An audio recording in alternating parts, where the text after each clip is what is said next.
야 계집년아 해사 몇 기야? 삼성 장군 여군에게 기술을 따지던 오만한 대령의 최후. 자신의 해사 12년 선배이자 작전 사령관에게 참교육당하는 이야기입니다. 구독과 좋아요를 해주시면 더 좋은 사연으로 보답하겠습니다. 부산광역시 남구 5-6도가 한눈에 내려다 보이는 신선대 부두 끝자락, 대한민국 해군의 심장이라 불리는 작전사령부 이하 작전사의 지휘 통제실은 이른 새벽 시간임에도 불구하고 불이 꺼지지 않았다. 이 거대한 함대를 지휘하는 이는 대한민국 해군 역사상 최초의 여성 함대 사령관이자 해군사관학교 출신 최초의 여성 삼성 장군인 천지인 중장이었다. 그녀의 어깨에 달린 3개의 묵직한 별은 거친 파도와 싸우며 유리 천장을 뚫어낸 그녀의 살 그 자체였다. 그녀는 최초라는 수식어를 달가워하지 않았지만 세상은 늘 그녀를 그렇게 불렀다. 부드러운 카리스마와 얼음 같은 결단력을 동시에 지녔다 하여 부하들은 그녀를 강철 나비라 불렀다. 그녀는 그 별명이 싫지 않았다. 나비처럼 낮은 곳을 살피되 강철처럼 원칙을 지킨다는 뜻으로 받아들였기 때문이다. 천지인 사령관은 방금 결제를 마친 훈련 보고서를 밀어내고 책상 서랍 깊숙한 곳에서 따로 관리하는 파일을 꺼내 들었다. 그것은 공식적인 보고 라인을 거치지 않은 작전사 예하부대 장병들의 소원 수리 원본이었다. 그녀가 사령관으로 부임하며 가장 먼저 지시한 것은 모든 소원 수리를 필터링 없이 자신에게 직보하라는 것이었다. 그녀의 시선이 한 곳에 머물렀다. 부산 항만 방어전대. 작전사의 코앞 부산항의 방어를 책임지는 핵심 부대였다. 하지만 그곳에서 올라오는 무기명의 목소리들은 절규에 가까웠다. 전대장님은 우리를 사병이 아닌 개인 노예로 생각합니다. 주말마다 이어지는 관사 이삿짐 나르기, 아들 과제 도와주기. 이것이 해군의 임무입니까? 식당의 쌀과 고기는 매주 어디로 사라지는지 알고 싶습니다. 우리는 멀건 맹물에 밥을 말아먹고 있습니다. 해사 출신이 아니면 간부 취급도 하지 않습니다. 공개적인 모욕은 일상입니다. 천지인 사령관의 미간이 깊게 패였다. 부산 항만 방어 전대장 독고준 대령. 그녀는 독고준을 기억했다. 자신의 해사 한참 후배. 재학 시절부터 야망이 크고 줄서기에 능하다는 평판이 자자했다. 그는 자신을 해사 정통 라인이라 칭하며 선배들에게는 깍듯하고 후배들에게는 군림하는 전형적인 강자에게 약하고 약자에게 강한 인물이었다. 그리고 그는 여성 장교가 자신보다 높은 계급에 오르는 것을 노골적으로 불쾌해하는 구시대적 인물이기도 했다. 천사령관은 이미 그가 자신의 직속 상관인 작전사 참모장 자신과 해사 동기인 남성 장군에게 온갖 아첨을 떨며 자신의 비위를 보호받고 있다는 사실을 어렴풋이 알고 있었다. 보고서 상의 완벽한 부대 관리와 익명의 절규 사이의 괴리는 너무도 컸다. 독고준. 자네의 왕국이 얼마나 견고한지 내가 직접 가봐야겠군. 그녀는 결심했다. 부관. 예, 사령관님. 그림자처럼 대기하던 젊은 여군 부관 강소라 소령이 들어왔다. 나 내일 하루 공식 일정 비운다. 모든 회의는 참모장에게 위임하고 나는 모처에서 긴급 안보 현안 점검 회의를 주관한다고 보고하게. 누구에게도 행선지를 알리지 마. 알겠습니다. 혹시 특별히 준비할 사항이 있습니까? 아니. 천지인은 집무실 한쪽에 걸린 3개의 별이 빛나는 감색 정복을 바라보았다. 저 옷은 그녀에게 무소불위의 권력을 주었지만 동시에 진실을 가리는 장막이 되기도 했다. 그녀는 반대편 옷장에 걸린 평범한 등산용 바람막이와 청바지를 꺼내 들었다. 부산항은 민간인 출입이 잦은 곳이지. 내일은 사령관 천지인이 아니라 그저 부산 시민 천지인으로 움직여야겠어. 아무도 나를 찾지 못하게 하게. 이것은 명령이야. 강소라 소령은 긴장된 표정으로 경례를 붙였다. 그녀는 자신의 사령관이 왜 강철 나비라 불리는지 다시 한번 깨달았다. 가장 높은 곳에서 가장 낮은 곳의 어둠을 살피기 위해 그녀는 기꺼이 자신의 모든 빛을 감추고 있었다. 다음 날 새벽 대한민국 해군작전 사령관 천지인 중장은 사령부의 그 누구에게도 알리지 않고 낡은 국산 승용차 한 대를 직접 몰아 부산 항만방어전대로 향했다. 부산 항만방어전대 이하 부방전대는 부산항 국제여객터미널과 간만부두가 인접한 군사적 긴장감과 민간의 활기가 뒤섞인 묘한 공간이었다. 독고준 대령은 이 전략적 요충지를 자신의 사유지처럼 다스리고 있었다. 그의 집무실은 전대장의 집무실이라기엔 과도하게 화려했다. 불필요한 장식과 값비싼 가구들은 모두 부대 운영비 혹은 그가 해사 후배라는 명목으로 지역 업체에서 받아낸 협찬품들이었다. 오전 9시 전 간부 정례 회의 시간. 독고준 대령은 불쾌한 기색을 숨기지 않고 회의실에 앉아 있었다. 얼마 전 새로 부임한 작전사령관 천지인 중장 때문이었다. 다들 들었겠지? 우리 해군에 드디어 여왕님이 납셨어. 그가 비아냥거리듯 말했다. 회의실에 모인 간부들은 숨을 죽였다. 대부분 독고준의 눈치를 보는 해사 출신들이었고 몇 안 되는 비해사 출신 간부들은 고개를 숙인 채 필기하는 척만 할 뿐이었다. 작전사령관이 여자라니. 해군 망조가 들어도 단단히 들었지. 즉, 여자가 배는 타봤겠나? 한포 사격은커녕 조타실에서 멀미나 안 하면 다행이지. 노골적인 여성 비하 발언이었지만 누구 하나 제지하지 못했다. 오히려 몇몇 해사 출신 후배 장교들이 아첨하듯 맞장구를 쳤다. 전 대장님 말씀이 맞습니다. 여자는 감정적이라 이런 중대한 시기에 함대를 지휘하기엔 부적합합니다. 바로 그거야. 독고준이 책상을 내리쳤다.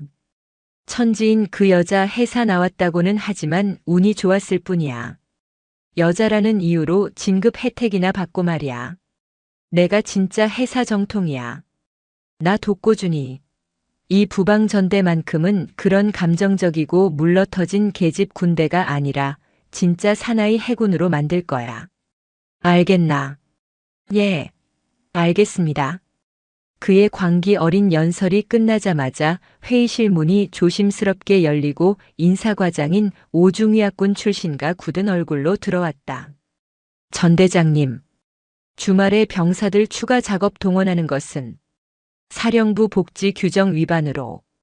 오중위의 말이 채 끝나기도 전에 독고준이 들고 있던 결제판을 그에게 집어 던졌다. 이 새끼가 지금 토를 달아? 퍽. 소리와 함께 결제판 모서리가 오중위의 이마를 스쳤다. 피가 배어나왔다. 규정? 규정?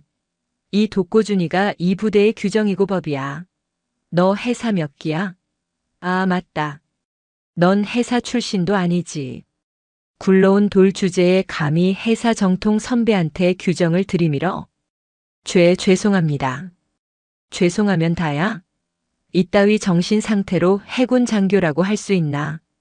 당장 내 집무실에 있는 난초들 전부 새 흙으로 갈아놓고 내일 우리 아들내미 고등학교 발표 자료 자네가 밤새서라도 만들어 놔. 그건 규정에 없나? 알겠습니다. 오중이는 피가 흐르는 이마를 닦지도 못한 채 굴욕적으로 경례를 붙이고 물러났다. 독고준은 만족스럽다는 듯 콧방귀를 뀌었다. 이래서 비해사 놈들은 안 돼. 근본이 없어. 그는 창밖을 내다보았다. 부산항의 부두가 한눈에 들어왔다. 저곳은 그의 왕국이었다. 그는 이곳에서만큼은 왕이었다. 그는 자신의 왕국에 감히 작전사령관이라 할지라도 여자 따위가 감히 도전할 수 없으리라 확신했다. 바로 그 시각 부방전대의 가장 후미진 곳 사병식당으로 향하는 길목에 낡은 바람막이 차림의 한 중년 여성이 배낭을 메고 천천히 걸어 들어가고 있었다. 그녀의 눈은 주변의 모든 것을 먼지 쌓인 창고와 부실한 경계 시설, 그리고 병사들의 어두운 표정까지 하나하나 담아내고 있었다. 부방전대 사병식당. 점심시간이 되려면 아직 30분이나 남았지만 천지인 사령관은 이미 식당 한 구석에 자리를 잡고 앉아 있었다. 그녀는 부대 인근을 등산하려다 길을 잃은 평범한 중년 등산객 행세를 했다. 위병소에서는 그녀가 길을 잃었다고 하자 마침 점심시간도 다가오니 식당에서 잠시 쉬면서 부대 차량이 나갈 때 터미널까지 태워주겠다고 호의를 베풀었다. 독고준의 폭정이 하늘을 찔렀지만 말단 병사들의 심성은 아직 살아있음을 느낀 천지인은 씁쓸한 미소를 지었다. 그녀는 식당 내부를 꼼꼼히 살폈다. 낡고 비위생적인 배식대, 여기저기 깨진 식기들, 그리고 벽에 걸린 식단표. 식단표에는 분명 소고기 불고기와 꽃게 된장국이라고 적혀 있었지만 그녀의 눈앞에 펼쳐진 광경은 달랐다. 점심 배식이 시작되자 병사들이 지친 얼굴로 줄을 섰다. 그들의 식판에 담긴 것은 정체를 알 수 없는 검은색의 질긴 고기 몇 점과 꽃게 다리 하나 찾아볼 수 없는 멀건 된장국뿐이었다. 이게 내 새끼들이 먹는 밥이라고. 천지인의 속에서 무언가 뜨거운 것이 치밀어 올랐다. 그녀가 함장 시절 가장 중요하게 여겼던 것이 바로 밥이었다. 밥은 단순한 음식이 아니라 병사들의 사기이자 전투력이었다. 그녀는 한 젊은 상병 옆에 앉았다. 상병은 아주머니도 식사하세요라며 멋쩍게 웃었지만 이내 수저로 멀건 국만 휘젓고 있었다. 실례지만 군대 밥이 원래 이런가요? 식단표에는 불고기라고 적혀 있던데. 천지인이 조심스럽게 물었다. 상병은 주변을 한번 휘 둘러보더니 목소리를 낮췄다. 아주머니, 여기서는 그런 말 하시면 안 됩니다. 그냥 주는 대로 먹어야 합니다. 왜죠? 문제가 있으면 이야기해야 하는 것 아닌가요? 이야기요? 말했다가 무슨 봉변을 당하려고요. 지난번에 밥이 이상하다고 소원술이 썼던 동기 녀석, 지금 전 대장님 관사 화단에서 풀 뽑고 있습니다. 정신 개조가 필요하다면서요. 여기는 그냥 입 다물고 지내는 게 상책입니다. 병사의 체념 어린 목소리가 천지인의 가슴을 날카롭게 찔렀다. 그때였다. 어이, 거기. 식당 문이 거칠게 열리며 독고준 대령이 방금 회의를 마친 참모들을 이끌고 점심 순찰을 나왔다. 그는 식당 한 구석에서 병사와 스스럼 없이 대화를 나누는 낯선 차림의 여성을 발견하고는 즉시 미간을 찌푸렸다. 웬 아줌마가 사병 식당에서 알짱거리고 있어. 당신 누구야? 독고준이 성큼성큼 다가오며 고함을 질렀다. 식당의 모든 병사들이 그 자리에서 얼어붙었다. 밥 먹는 소리조차 들리지 않았다. 천지인은 천천히 자리에서 일어섰다. 그리고 독고준을 정면으로 바라보았다. 길을 잃어 잠시 신세를 지고 있습니다. 식사 중이신데 시끄럽게 해서 죄송합니다. 그녀는 평범한 시민처럼 예의 바르게 말했지만 그녀의 눈빛은 조금도 위축되지 않았다. 독고준은 자신을 똑바로 쳐다보는 그녀의 당당한 태도에 심사가 뒤틀렸다. 죄송, 여기가 민간인 식당인 줄 알아? 감히 사병 식당에 들어와서 병사들하고 잡담을 해? 꼬라지를 보아하니 어디 부대 근처에서 장사하는 여자 같은데. 당장 신분증 내놔.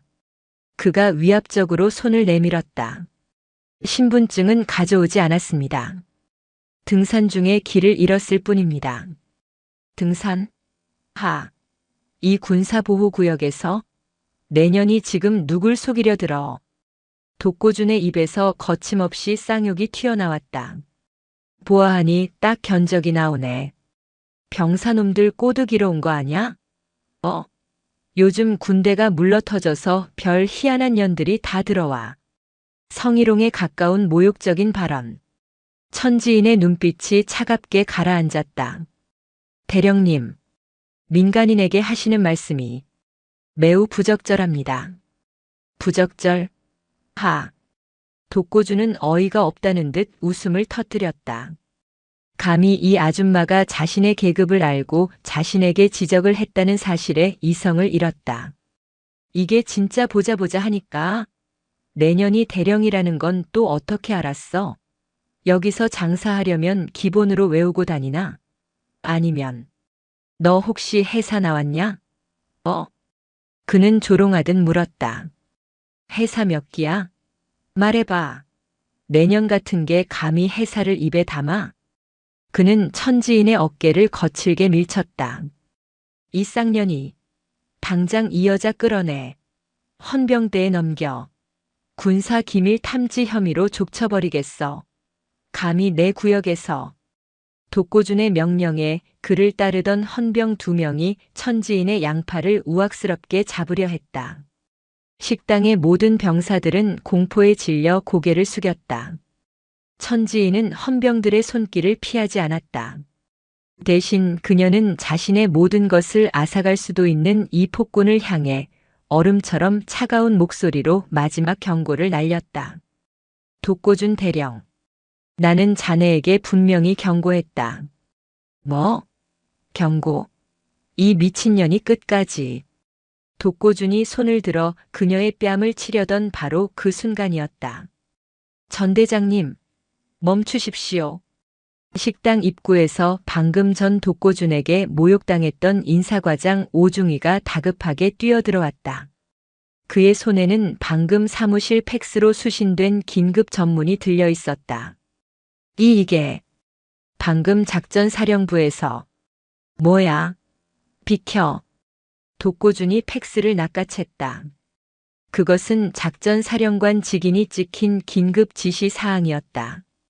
현 시간부로 부산 항만방어전대 전 구역에 대한 해군작전 사령관의 암행 감찰이 진행 중임을 전파함. 전 대장은 즉각 모든 병력 집합시키고 사령관님을 영접할 것.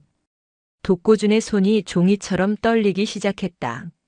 암행 감찰? 그의 시선이 공포로 물들어 자신에게 붙들릴 뻔했던 낡은 바람막이 차림의 초라한 아줌마에게로 천천히 향했다. 천지인은 자신을 잡으려던 헌병의 손을 조용히 뿌리쳤다. 그리고 흙먼지 묻은 바람막이 주머니에서 자신의 신분을 증명하는 단 하나의 물건. 중장 천지인이라고 선명하게 새겨진 인식표를 꺼내 들었다.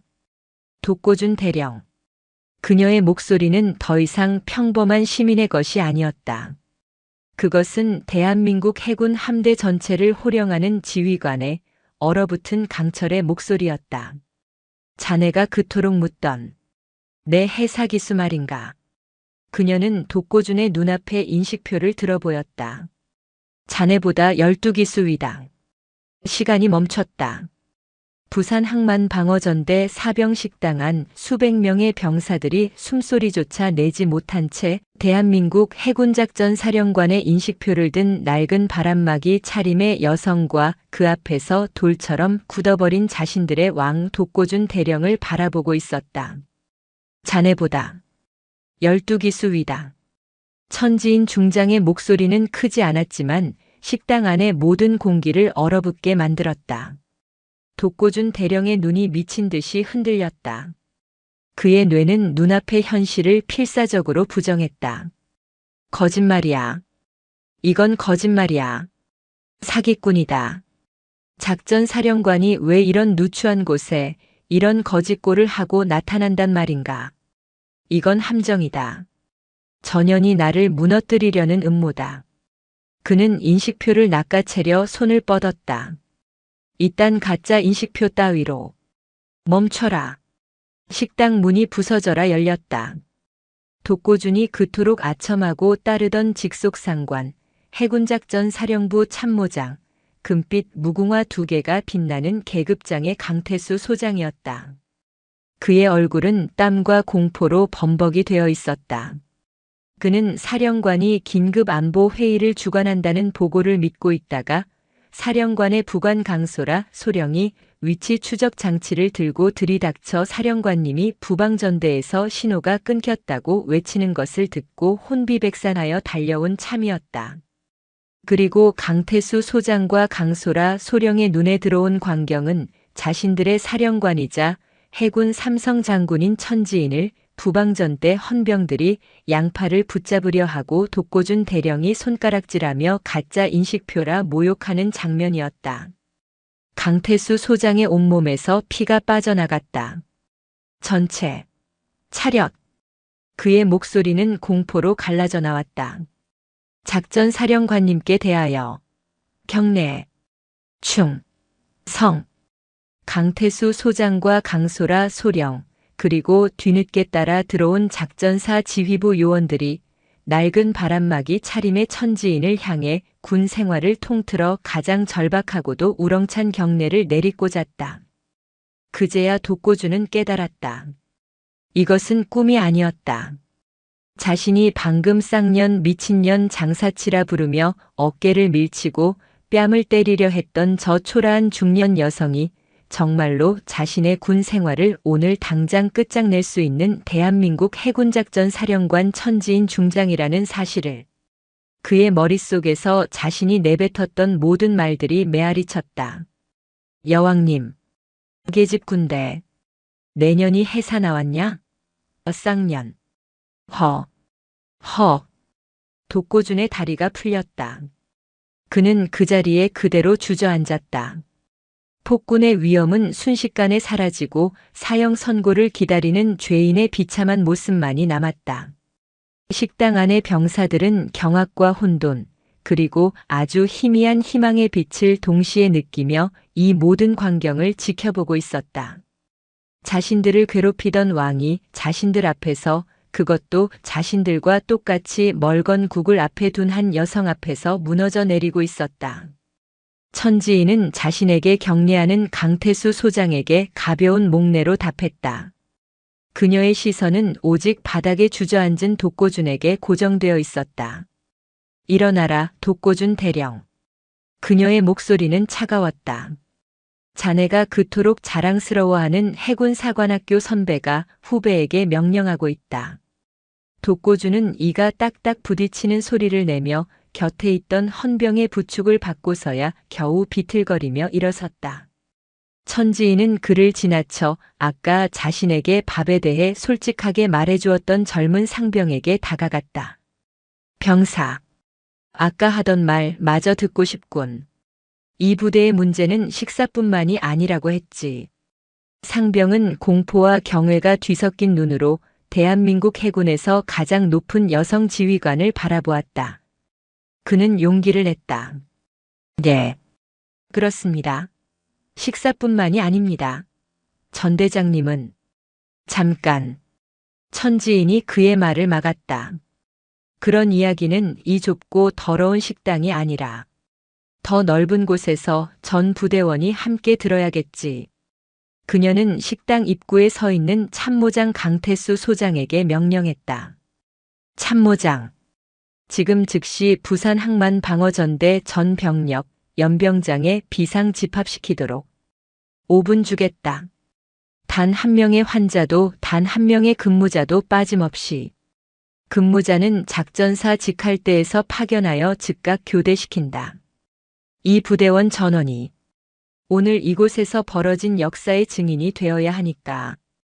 예, 알겠습니다, 사령관님. 그리고 독고준 대령. 천지인이 그를 돌아보았다. 자네는 그 더러운 입을 당장 다물고 내 뒤를 따라오도록. 자네가 그토록 사랑하는 해사 후배들과 함께 말이야. 천지인 중장은 낡은 바람막이 차림 그대로 사병식당을 당당하게 걸어나갔다. 그녀의 뒤를 사령부 지휘부가 따랐고 독고준 대령은 방금 전 자신이 체포하려 했던 헌병들에게 양팔을 붙들린 채 연병장으로 끌려갔다. 부산항의 갈매기 소리만이 무너진 왕의 절망적인 침묵 위로 울려 퍼지고 있었다. 부산 항만 방어전대 연병장. 구름 한 점 없는 가을 하늘 아래 수백 명의 병사들과 간부들이 불안과 의심이 뒤섞인 얼굴로 도열해 있었다. 방금 전 사병 식당에서 벌어진 일은 순식간에 부대 전체로 퍼져나갔지만 대부분의 병사들은 그 사실을 믿지 못했다. 그 아줌마가 진짜 쓰리스타라고. 말도 안 돼. 독고 대령이 가만히 있을 리가 없어. 웅성거림은 단상이 설치된 연병장 앞으로 사령관 천지인 중장이 모습을 드러내자 순식간에 멎었다. 그녀는 여전히 등산객 차림이었다. 하지만 그녀의 양옆에는 작전사 참모장 강태수 소장과 부관 강소라 소령이, 그리고 그 뒤로는 작전사 지휘부 요원들이 살벌한 표정으로 도열해 있었다. 단상 아래 가장 치욕스러운 맨 앞줄에는 헌병들에게 붙들린 독고준 대령과 그와 함께 회의실에서 천사령관을 모욕했던 해사 출신 측근 장교들이 고개를 숙인 채 서 있었다. 천지인은 마이크 앞에 서지 않았다. 그녀는 단상 가장 앞으로 걸어 나와 자신의 육성으로, 그러나 연병장 끝까지 울릴 만큼 단단한 목소리로 외쳤다. 부산 항만 방어전대 장병 여러분. 나는 여러분의 작전사령관 중장 천지인이다. 병사들의 대열이 충격으로 술렁였다. 정말이었다. 나는 오늘 여러분이 어떤 환경에서 근무하고 어떤 대우를 받으며 조국을 지키고 있는지 내 눈으로 직접 확인하기 위해 이곳에 왔다. 그리고 나는 보았다. 그녀의 목소리가 분노로 떨리기 시작했다. 나는 내 새끼들이 식단표에 버젓이 적힌 불고기 대신 정체를 알 수 없는 고기 찌꺼기를 먹고 꽃게 한 마리 들어가지 않은 멀건 국물로 배를 채우는 것을 보았다. 병사들의 눈이 커졌다. 사령관이 그것을 알고 있었다. 나는 또한 이 부대의 전대장이 자신의 부하 장교에게 인격적인 모욕과 폭행을 가하는 것을 목격했다. 오중이. 천지인이 단상 아래의 오중이를 불렀다. 그는 이마에 밴드를 붙인 채 떨리는 걸음으로 앞으로 나섰다. 오중이. 그 이마의 상처는 어쩌다 생긴 것인가? 전 부대원 앞에서 사실대로 말하라. 오중이는 독고준 대령을 흘깃 보았다. 독고준은 말하면 죽여버리겠다는 듯이 눈알을 부라렸다. 하지만 오중이는 자신을 굳건히 지탱해주는 천지인 사령관의 눈빛을 보았다. 그는 허리를 꼿꼿이 폈다. 보고 드립니다. 이 상처는 오늘 오전 정례 회의에서 전대장 독고준 대령이 집어 던진 결재판에 맞아 생긴 상처입니다. 주말 병사 작업 동원의 부당함을 보고 드렸다는 이유였습니다. 와! 병사들 사이에서 억눌린 탄식이 터져나왔다. 그뿐인가? 아닙니다. 전대장님은 상습적으로 주말에 병사들을 동원하여 관사 이삿짐 나르기, 자녀의 학교 과제 수행 등 사적인 지시를 일삼았으며 이를 거부할 시 폭언과 함께 휴가 제한 등의 불이익을 주었습니다. 독고준 대령. 천지인이 고개를 숙인 독고준을 향해 사자후를 토했다. 할 말 있나? 사실무근입니다. 저자가 저를 모함하는. 모함이라고? 천지인은 차갑게 웃었다. 좋다. 그렇다면 이것도 모함인지 들어보도록 하지. 그녀는 자신의 바람막이 주머니에서 작은 디지털 녹음기를 꺼냈다. 그리고 그것을 강소라 소령에게 넘겨 연병장 전체의 방송 스피커와 연결시켰다. 독고준의 얼굴이 하얗게 질렸다. 오늘 오전 전대장 정례 회의실에서 내가 직접 들은 내용이다. 전 부대원은 똑똑히 듣도록. 여러분의 지휘관이 자신의 상관이자 여러분의 사령관을 어떻게 생각하고 있었는지. 스피커의 취직. 우리 해군에 드디어 여왕님이 납셨어. 작전사령관이 여자라니. 해군 망조가 들어도 단단히 들었지. 즉, 여자가 배는 타봤겠나? 한포 사격은커녕 조타실에서 멀미나 안 하면 다행이지. 독고준 자신의 목소리였다. 그가 회의실에서 짓거렸던 모든 모욕적인 언사가 연병장 전체에 울려 퍼졌다. 천지인 그 여자 해사 나왔다고는 하지만 운이 좋았을 뿐이야. 여자라는 이유로 진급 혜택이나 받고 말이야. 내가 진짜 해사 정통이야. 독고준의 측근이었던 해사 출신 장교들의 얼굴도 사색이 되었다. 그리고 방금 전 사병 식당에서 내게 했던 말이다. 천지인이 다시 재생 버튼을 눌렀다. 내년이 지금 누굴 속이려 들어. 보아하니 딱 견적이 나오네. 병사놈들 꼬드기로 온 거 아냐? 요즘 군대가 물러터져서 별 희한한 년들이 다 들어와. 너 혹시 해사 나왔냐? 해사 몇 기야? 말해봐. 이 쌍년이. 당장 이 여자 끌어내. 헌병대에 넘겨. 녹음이 끝나자 연병장에는 죽음과도 같은 침묵이 흘렀다. 천지인은 천천히 마이크를 잡았다. 독고준 대령. 자네가 그토록 묻던 내 해사 기수는 자네보다 12기수 위다. 그리고 자네가 쌍년 계집이라 모욕했던 내가 바로 자네의 작전사령관이다. 자네는 그녀의 목소리가 연병장을 찢었다. 해군 장교로서의 명예를 더럽혔다. 지휘관으로서의 책무를 방기했다. 부하 장병들을 산호비처럼 부리고 그들의 식사를 도둑질했으며 상관을 공공연히 모욕했다. 이는 해군에 대한 반역이다. 그녀는 강태수 참모장을 돌아보며 명령했다. 참모장, 현 시간부로 부산 항만방어전대장 독고준 대령을 직위 해제한다. 동시에 상관 모욕 및 직권 남용, 부대 물품 횡령 혐의로 해군 중앙수사단에 신병을 인계하라. 그가 불렀던 바로 저 헌병들 손으로 당장 체포하도록. 예, 알겠습니다. 헌병들이 독고준의 팔을 꺾어 수갑을 채웠다. 이거 못 나. 사령관님, 잘못했습니다. 제가 해사 후배 아닙니까? 제발 한 번만. 자네는 더 이상 내 후배가 아니다. 천지인은 차갑게 돌아섰다. 그리고 저기 서 있는 자들. 그녀가 독고준의 옆에서 아첨하던 해사 출신 장교들을 가리켰다. 지휘관의 불법적인 명령에 동조하고 부조리를 방관하며 상관 모욕에 가담한 저 장교들 또한 전원 직위 해제하고 수사단에 인계하라. 나는 오늘 이 부대를 뿌리부터 다시 세울 것이다. 독고준의 왕국이 그가 그토록 멸시했던 여자 사령관의 단호한 명령 한마디에 수백 명의 병사들이 지켜보는 앞에서 완벽하게 무너져 내렸다. 병사들은 그 통쾌한 광경을 보며 자신들도 모르게 주먹을 불끈 쥐었다. 연병장의 심판이 끝난 후 천지인 사령관은 곧장 독고준의 왕국이었던 전대장실로 향했다. 그녀가 문을 열자 값비싼 난초 향과 고급 가구의 광택이 그녀를 맞았다.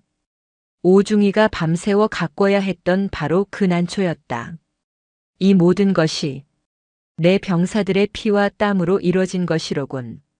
천지인은 싸늘하게 말했다. 그녀의 뒤를 따라 작전사령부에서 급파된 특별감찰팀이 들이닥쳤다. 전대장실과 행정실의 모든 서류, 컴퓨터 파일을 즉각 압수한다. 특히 부대 운영비와 부식 관련 장부를 집중적으로 확인하라. 감찰이 시작되자 독고준이 얼마나 치밀하게 부패를 저질렀는지 속속들이 드러났다. 장부는 2개였다. 작전사에 보고하는 깨끗한 공식 장부와 그가 따로 관리한 이면 장부. 이면 장부에는 충격적인 내용이 담겨 있었다.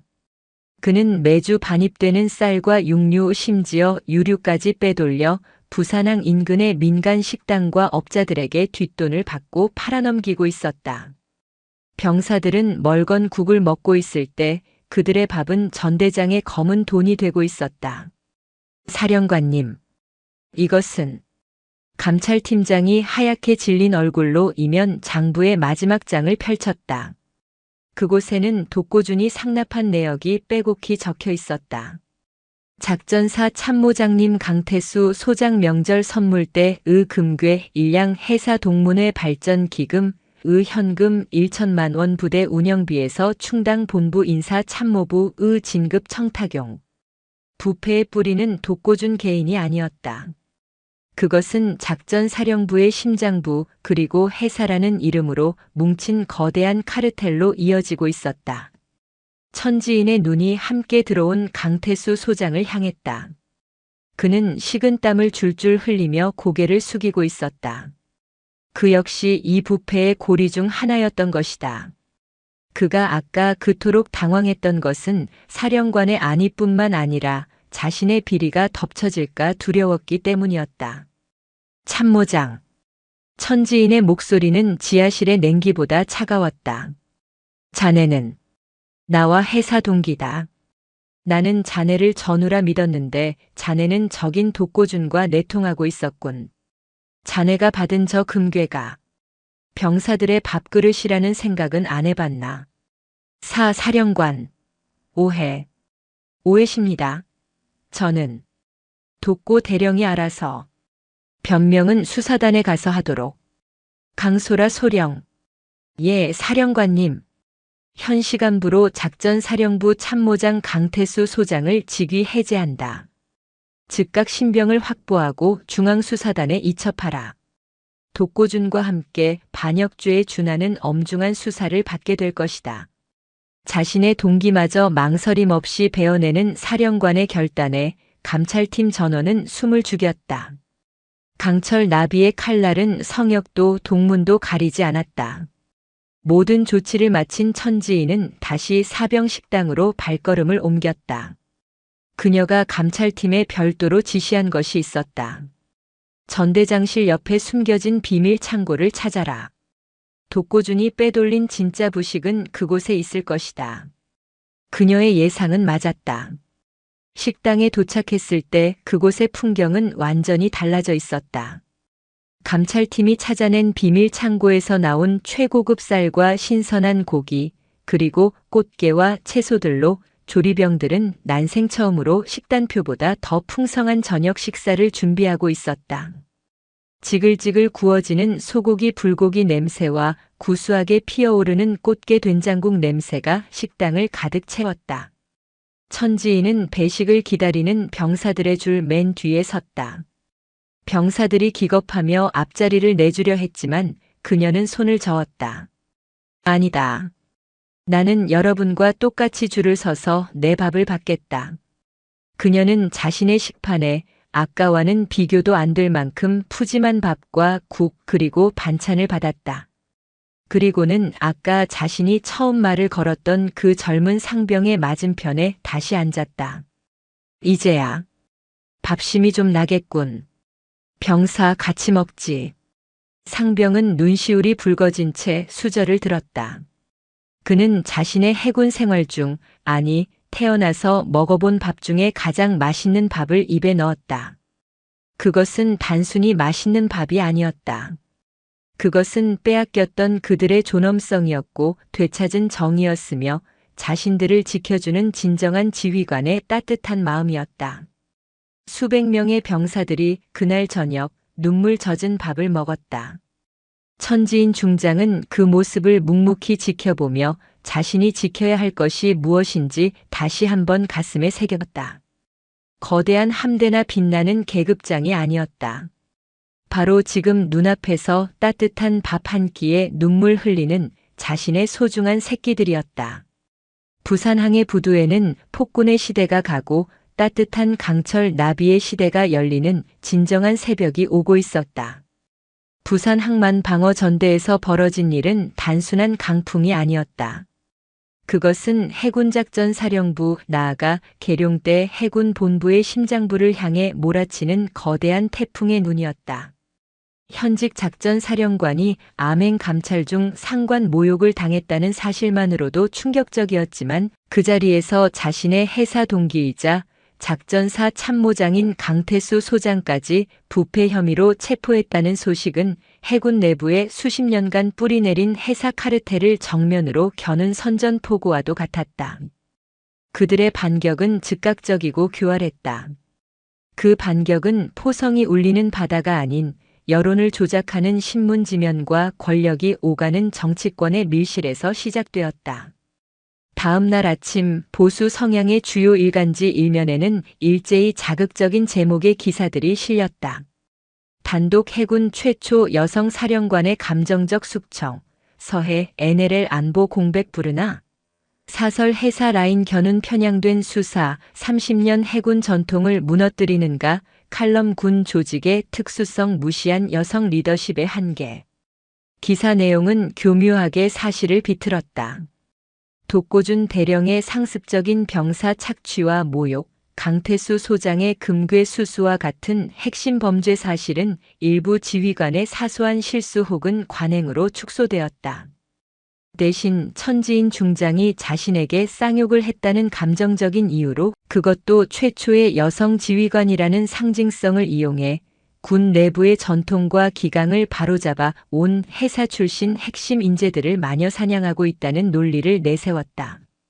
그녀가 강철 나비로 불리며 부하들을 챙겼던 모든 행보는 인기 영합적인 행보로, 그녀의 결단력은 여성 특유의 히스테리로 폄훼되었다.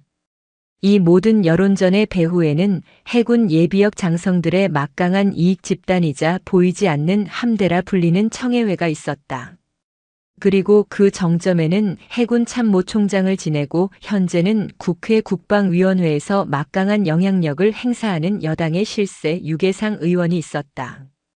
유계상은 해사 대선배로 강태수와 독고준을 비롯한 모든 부패한 해사 라인의 정신적 지주이자 뒷배였다. 그들은 유계상에게 정기적으로 불법 정치 자금을 상납했고, 유계상은 그 대가로 그들의 진급과 고직을 챙겨주었다. 천지인의 칼날이 자신의 돈줄이자 수족들을 잘라내자 그는 즉각 행동에 나선 것이었다. 그의 압력은 즉각 국방부 장관을 통해 작전사령부로 전달되었다. 그날 오후 부산 작전사 지휘 통제실. 천지인 중장은 국방부 장관과의 긴급 보안 화상 회의에 응하고 있었다. 모니터 속의 장관 육군 출신은 노골적으로 불쾌한 기색을 드러냈다.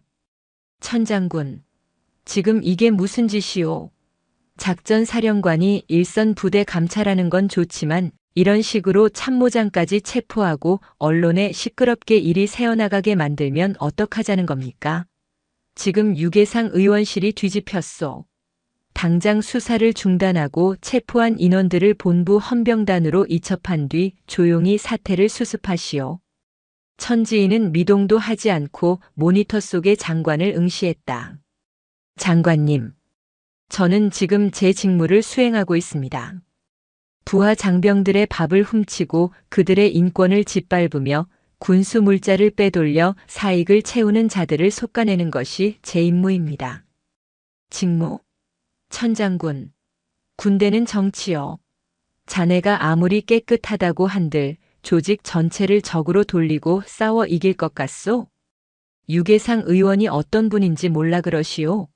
자네 그 별 3개 그 양반 전화 한 통이면 내일 당장 떨어져 나갈 수도 있어. 정치라는 단어에 천지인의 눈빛이 얼음장처럼 차가워졌다. 장관님, 제가 그토록 멸시하던 독고준 대령에게서 들었던 말과 비슷하게 들립니다. 그는 해사 라인이 법이라고 했습니다.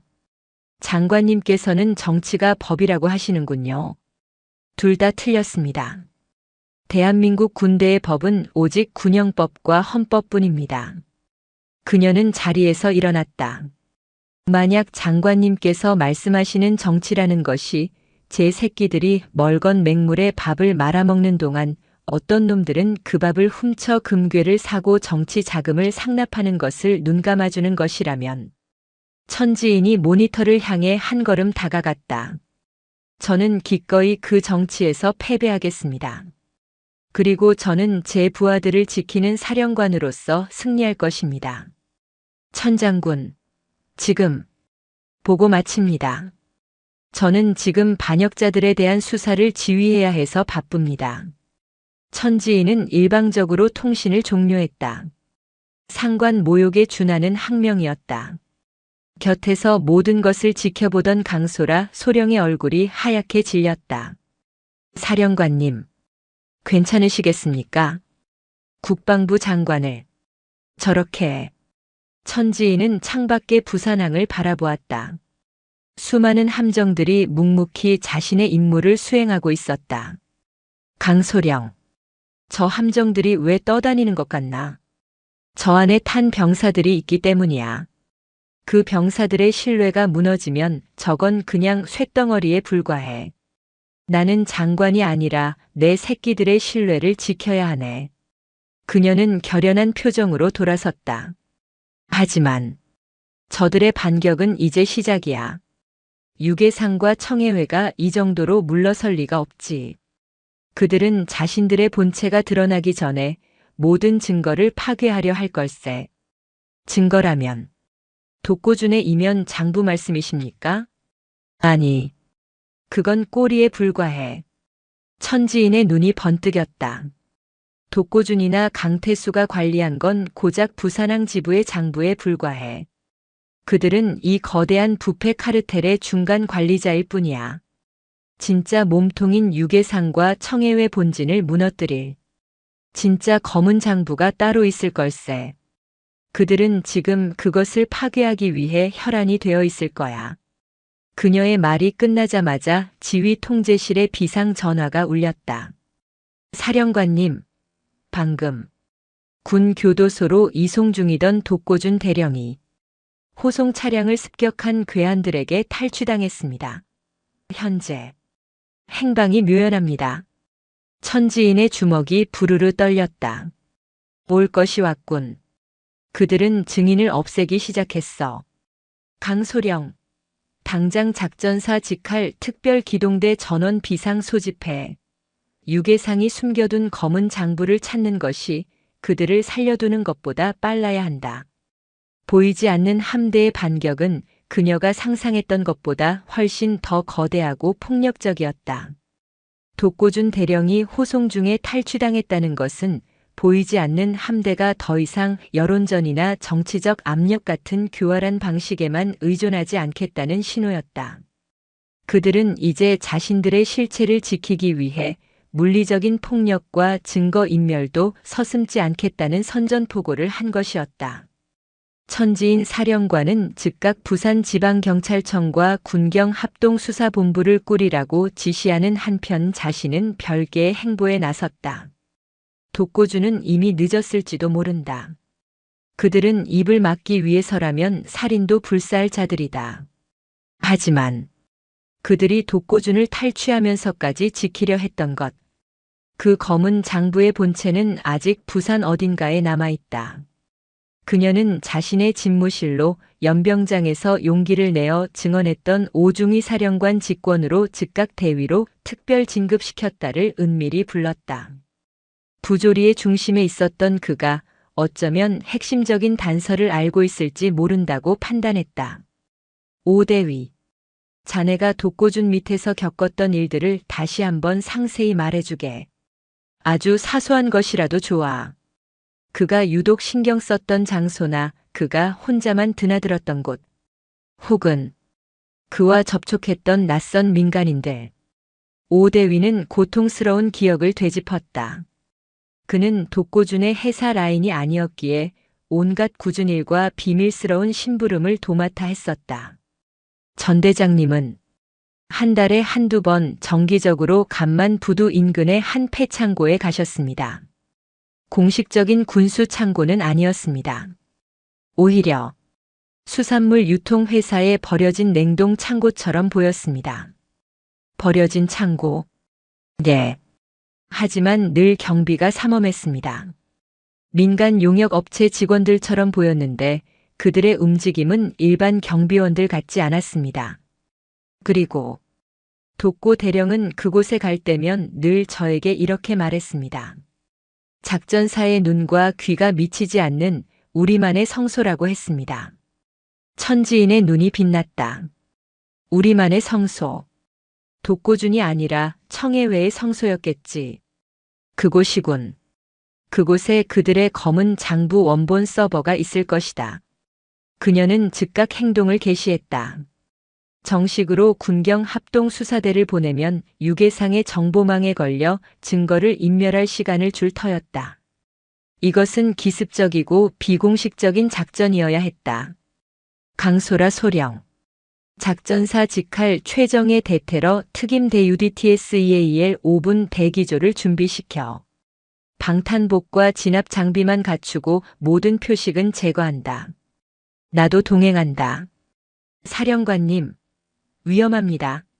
그곳에 내 새끼들을 지키는 전쟁터에 사령관이 후방에 숨을 수는 없지.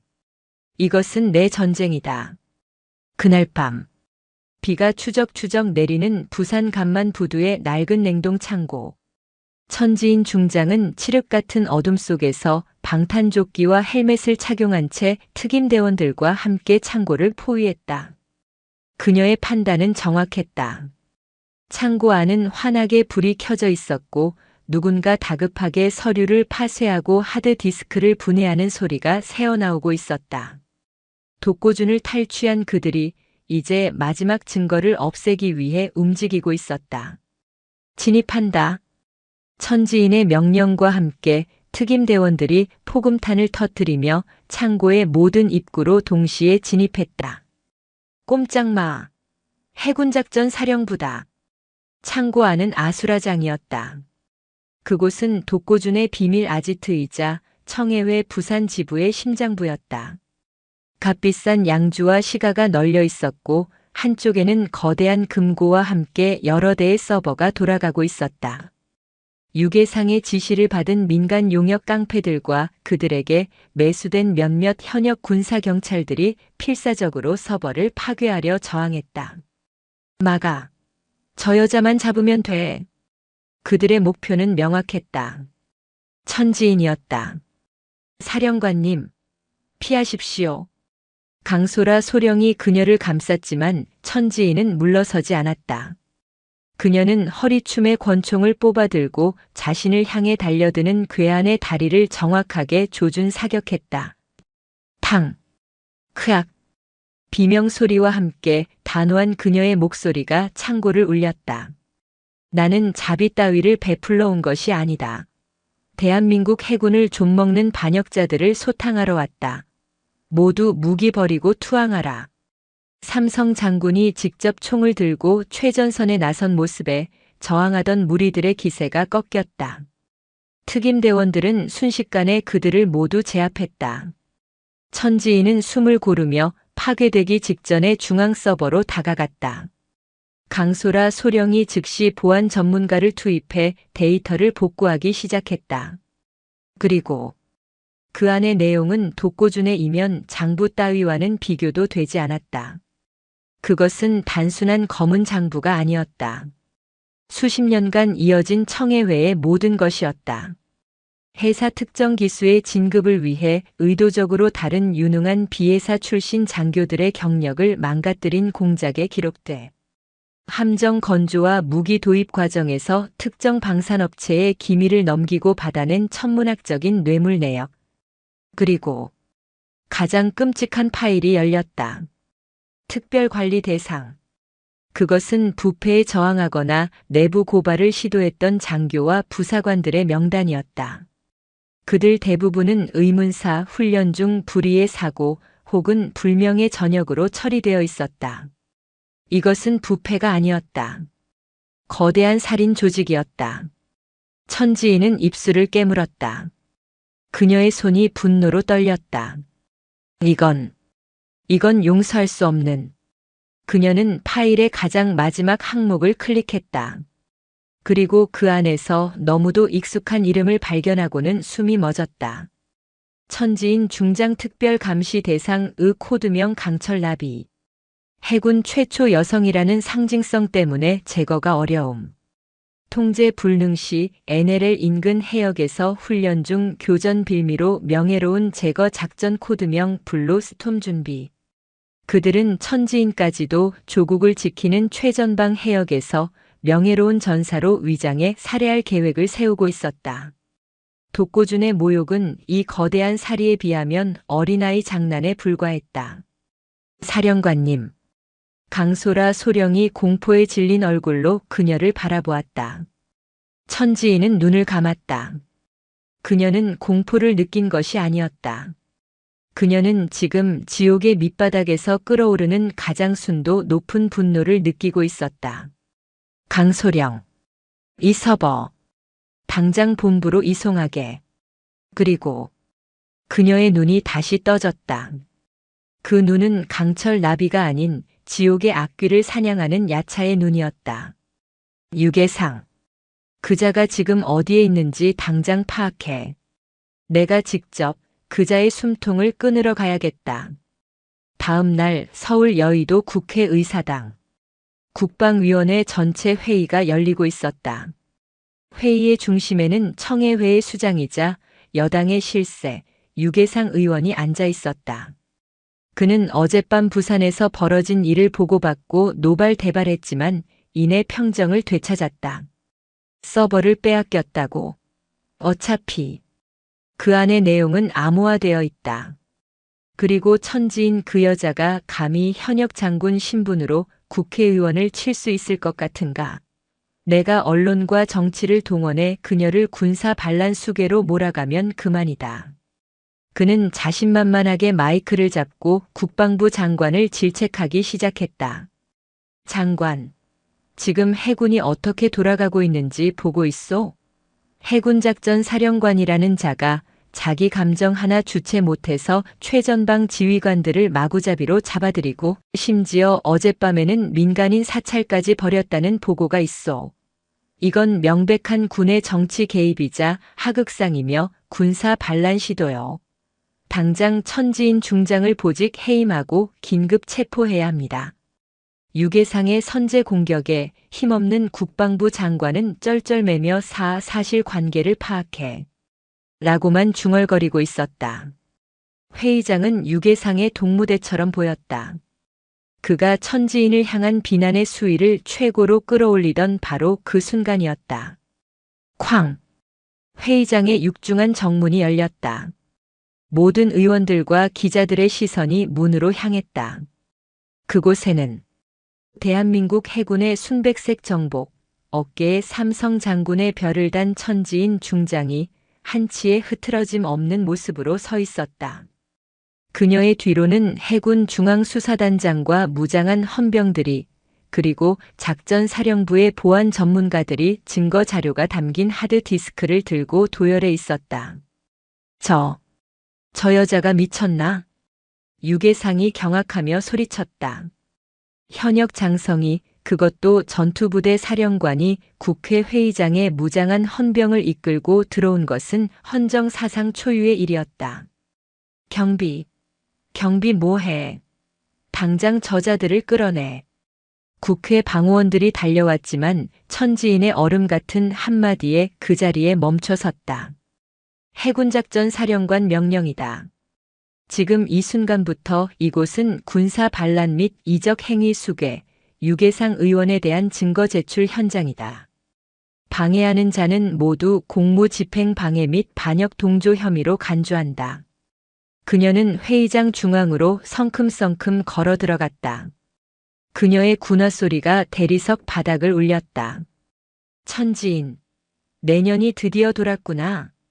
여기가 어디라고 감히 군화발을 들여. 내년에 그 별 내가 당장 떼어주마. 유계상이 고함을 지르며 일어섰다. 유계상 의원. 천지인이 그의 앞에 섰다. 키는 유계상보다 작았지만 그녀에게서 뿜어져 나오는 위압감은 회의장 전체를 압도했다. 저는 오늘 해군 중장 천지인으로 온 것이 아닙니다. 그녀는 자신의 가슴에서 피로 얼룩진 낡은 인식표 하나를 꺼내 들었다. 저는 당신들의 검은 장부에 의해 불의의 사고로 위장되어 살해당한 고 박정수 소령의 동기생으로 이 자리에 섰습니다. 그녀는 또 다른 인식표를 꺼냈다. 당신들의 진급 비리를 폭로하려다 의문사 처리된 고 김진철 상사의 직속 상관으로 이 자리에 섰습니다. 그리고 그녀는 마지막으로 자신의 군복 주머니에서 디지털 녹음기를 꺼내 들었다. 그것은 독고준 대령이 탈취되기 직전 그가 모든 것을 자백한 녹음 파일이었다. 그 안에는 유계상이 모든 것을 지시했다는 육성이 담겨 있었다. 그리고 당신들이 쌍년이라 부르며 짓밟았던 대한민국 해군의 모든 여군들과 병사들의 사령관으로 이 자리에 섰습니다. 그녀는 강소라 소령에게 신호했다. 지금 즉시 청해회의 모든 범죄 기록과 유계상 의원이 직접 그들에게 살인을 지시하고 뇌물을 수수한 내역이 담긴 서버 원본 파일을 이 회의장의 모든 스크린과 이 자리에 있는 모든 언론사 기자들에게 전송한다. 무엇이? 안 돼. 멈춰. 유계상이 달려들어 스크린을 막으려 했지만 이미 늦었다. 회의장의 대형 스크린과 기자들의 노트북에 청해회의 끔찍한 범죄 내역과 유계상이 방산업체 회장과 골프를 치며 천지인 그년 너무나대. NLL에서 명예롭게 보내버려라고 말하는 충격적인 영상 파일이 재생되기 시작했다. 회의장은 경악과 충격으로 마비되었다. 기자들은 미친 듯이 카메라 플래시를 터뜨렸다. 저건 조작이야. 거짓말이야. 유계상은 발악했지만 그를 따르던 그 어떤 의원도 나서지 못했다. 천지인은 중앙수사단장에게 턱짓했다.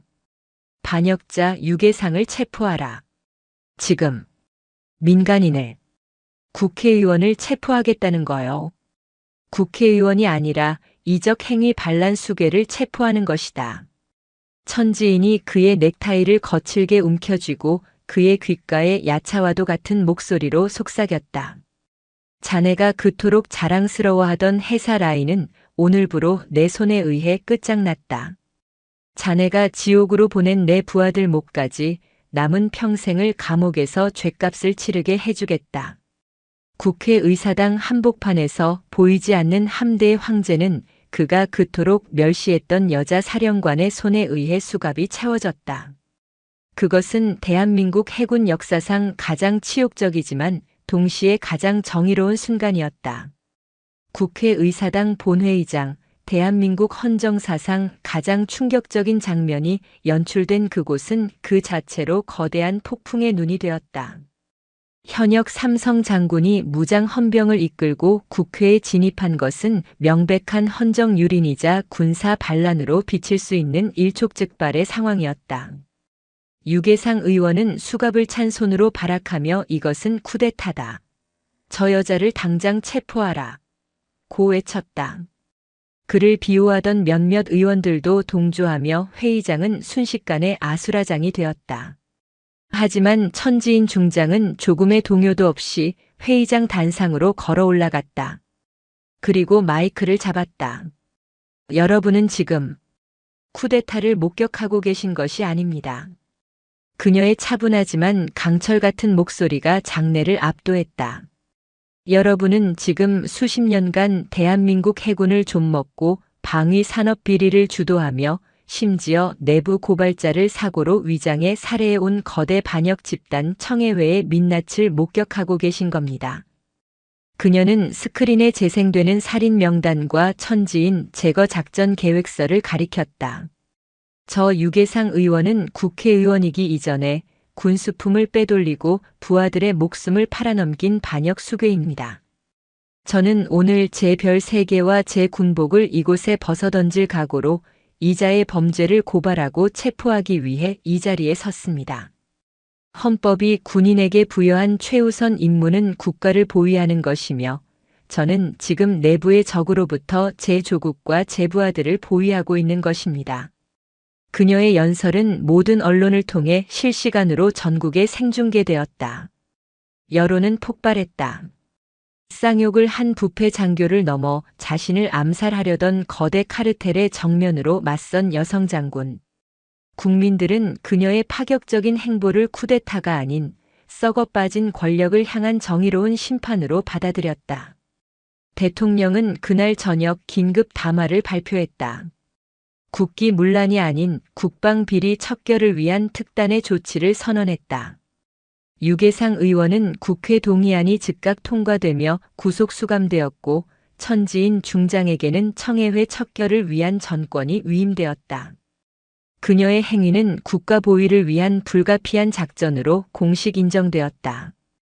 그날부터 대한민국 해군은 건군 이래 가장 혹독하고도 처절한 수술대에 올랐다. 천지인의 칼날은 무자비했다.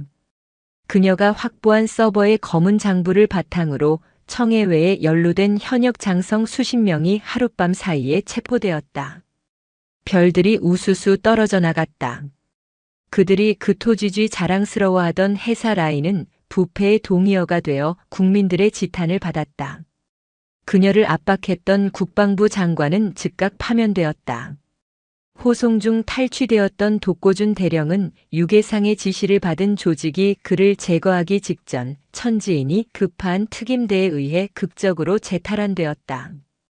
군사법원은 신속하고 엄중했다. 반역 수괴 유계상은 자신이 그토록 멸시했던 해군 군사법정 최고재판에서 이적 행위 및 내란 음모, 살인 교사 등의 혐의로 국군 최고형을 선고받았다. 강태수 전 소장은 모든 것을 자백하고 참회했지만 지휘관의 책임을 물어 중형을 선고받았다. 그리고 모든 사건의 시작이었던 독고준 전 대령. 그는 법정 최후 진술에서 헬쑥해진 얼굴로 천지인을 바라보았다. 저는 평생을 해사 출신이라는 자부심 하나로 살아왔습니다.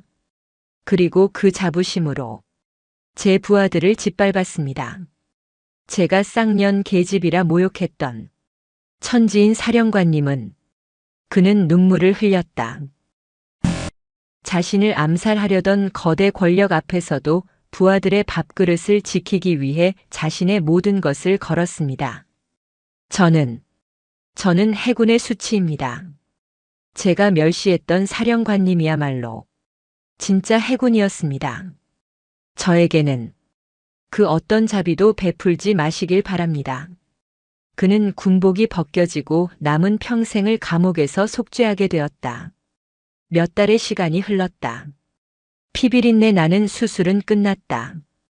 해군은 상처 입었지만 썩은 살은 도려내어져 새 살이 돋아나고 있었다. 부산 항만 방어전대는 완전히 다른 부대가 되어 있었다. 부패의 상징이었던 전대장실은 장병 소통센터로 개조되었다. 이마에 흉터가 남았지만 그 흉터를 정의의 훈장이라 부르는 오대위는 전대장 직무대리로서 부대 개혁을 이끌고 있었다.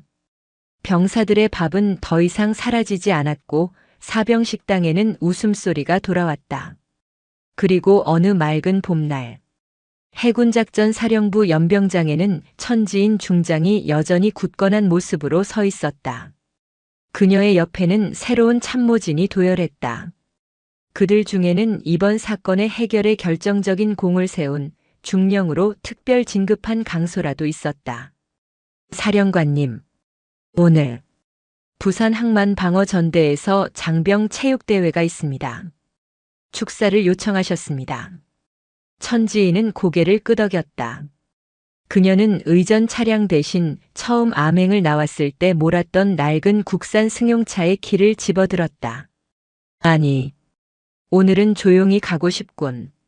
내 새끼들. 밥은 잘 먹고 있는지 다시 한번 봐야겠어. 그녀가 부방전대에 도착했을 때 부대는 축제의 열기로 가득했다. 그녀는 축사를 정중히 사양하고 곧장 사병식당으로 향했다. 점심시간. 오늘의 메뉴는 소고기 불고기와 꽃게 된장국이었다. 천지인은 그날처럼 병사들의 줄 맨 뒤에 섰다. 그녀를 알아본 병사들이 기겁하며 길을 터주려 했지만 그녀는 웃으며 손을 저었다. 아니다. 지휘관은 부하들의 뒤에 서는 법이다. 그녀는 식판을 들고 그날 자신에게 처음 용기를 내어 말해주었던 그 젊은 상병, 이제는 병장이 된 김병장의 맞은편에 앉았다. 김병장, 오랜만이군. 밥맛은 좀 어떤가? 김병장은 얼굴이 발갛게 상기되어 경례를 붙였다. 사령관님, 오늘 밥 정말 맛있습니다. 그의 식판에는 산처럼 쌓인 불고기와 살이 꽉 찬 꽃게가 통째로 들어간 된장국이 담겨 있었다. 천지인은 수저를 들어 따뜻한 밥과 국을 한 입 가득 넣었다. 그날 피눈물을 삼키며 맛보았던 멀건 맹물의 기억이 스쳐 지나갔다. 그녀의 눈시울이 뜨거워졌다. 그녀는 조용히 식사를 마친 뒤 식당 중앙에 섰다. 떠들썩하던 식당이 순식간에 조용해졌다. 사랑하는 나의 장병들, 나의 새끼들. 그녀의 목소리는 따뜻했지만 그 안에는 여전히 강철 같은 힘이 실려 있었다. 나는 오늘 여러분에게 한 가지만 당부하러 왔다. 오늘 여러분이 먹은 이 따뜻한 밥과 이 뜨거운 국을 기억하라. 그녀는 병사들의 눈을 하나하나 맞추었다. 군대의 명예는 화려한 정복이나 높은 계급장에서 나오는 것이 아니다. 그것은 바로 내 전우의 밥그릇을 지켜주고 내 부하의 인격을 존중하며 그들의 억울한 눈물을 닦아주는 것에서 시작된다. 그녀는 자신을 바라보는 오 대위와 이제는 당당하게 고개를 든 병사들을 바라보며 미소 지었다. 나는 여러분의 사령관으로서 약속한다. 나는 내 어깨의 이 별들이 나 자신을 위해 빛나도록 두지 않을 것이다. 이 별들은 여러분이 있는 가장 어둡고 낮은 곳을 비추는 등대의 빛이 될 것이다. 그것이 나의 강철 같은 약속이다.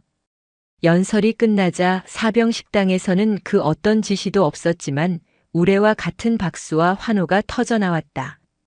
그것은 두려움이 아닌 진심에서 우러나오는 존경과 사랑의 표현이었다.